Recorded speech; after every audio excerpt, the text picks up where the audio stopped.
Hi friends, నమస్తే. Welcome back to our channel Priscilla fishing. ఈ రోజు ఈ వీడియోలో మన రెసిపీ వచ్చేసి చాలా టేస్టీగా ఉండే గవ్వలు. లేట్ చేయకుండా రెసిపీని స్టార్ట్ చేద్దాం. వీడియోని ఇక్కడ స్కిప్ చేయకుండా చూడండి, అప్పుడే మీకు క్లియర్ గా అర్థమవుతుంది. ముందుగా కావాల్సిన పదార్థాలు: బెల్లం, బొంబాయి రవ్వ, ఇలాచీ పొడి, నెయ్యి, వంట సోడా, మైదా పిండి. తరువాత ఒక మిక్సింగ్ బౌల్ ని తీసుకొని అందులోకి మైదా పిండిని వేసి 1 కప్పు వరకు బొంబాయి రవ్వ, కొద్దిగా వంట సోడా, 1 స్పూన్ ఇలాచీ పొడి, అలాగే నెయ్యిని వేసుకొని ఒకసారి బాగా కలుపుకొని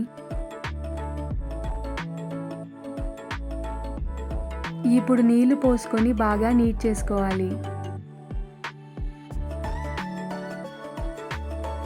చూడండి, ఇలా పిండి ముద్దలాగా కలిపి పెట్టుకుంటే సరిపోతుంది. ఇప్పుడు కొద్దిగా పిండిని తీసుకొని గవ్వల పీట మీద వీడియోలో చూపిస్తున్న విధంగా చేసుకోవాలి. మనము కలిపి పెట్టుకున్న పిండినంతా సేమ్ ఇదే ప్రాసెస్ లోకి చేసుకొని పక్కన ఉంచుకోవాలి. తరువాత స్టవ్ ఆన్ చేసి ఒక గిన్నెను పెట్టి నూనెను పోసి బాగా వేడెక్కిన తర్వాత మనము చేసి పెట్టుకున్న వాటిని నూనెలోకి వేసి మంచి కలర్ వచ్చేంత వరకు ఫ్రై చేసుకుంటే సరిపోతుంది. చూడండి, అన్ని ఇలా ఫ్రై చేసుకొని పక్కన ఉంచండి. తరువాత స్టవ్ ఆన్ చేసి ఒక గిన్నెను పెట్టి మనం తీసుకున్న బెల్లాన్ని వేసి కొద్దిగా వాటర్ ని వేసుకోవాలి. తరువాత 1 స్పూన్ వరకు నెయ్యిని వేసి బెల్లం కరిగి తీగపాకం వచ్చేంత వరకు మరిగించుకోవాలి. చూడండి, ఇలా వస్తే సరిపోతుంది. ఇప్పుడు ఇదే పాకంలోకి మనం చేసి పెట్టుకున్న గవ్వలన్నింటినీ వేసుకొని బాగా కలుపుకోవాలి. పాకం అనేది గవ్వలకి పట్టేంత వరకు బాగా కలుపుకోవాలి. ఒక 2-3 నిమిషాల తర్వాత సర్వ్ చేసుకోవడమే. అంతే, చాలా టేస్టీగా ఉండే గవ్వలు రెడీ. చూసారు కదండి, చాలా ఈజీగా ఎలా చేసుకున్నాము. మరి మీరు కూడా ఇలా ఒకసారి మీ ఇంట్లో వాళ్ళకి ట్రై చేసి పెట్టండి, చాలా ఇష్టపడి తింటారు. ఈ వీడియో కనుక మీకు నచ్చినట్లయితే ఒక లైక్ కొట్టి షేర్ చేయండి. అలాగే మరిన్ని వీడియోస్ కోసం సబ్స్క్రైబ్ చేసుకోవడం మర్చిపోవద్దు. నెక్స్ట్ వీడియోలో మళ్ళీ కలుద్దాం. Stay tune and keep supporting. Thank you.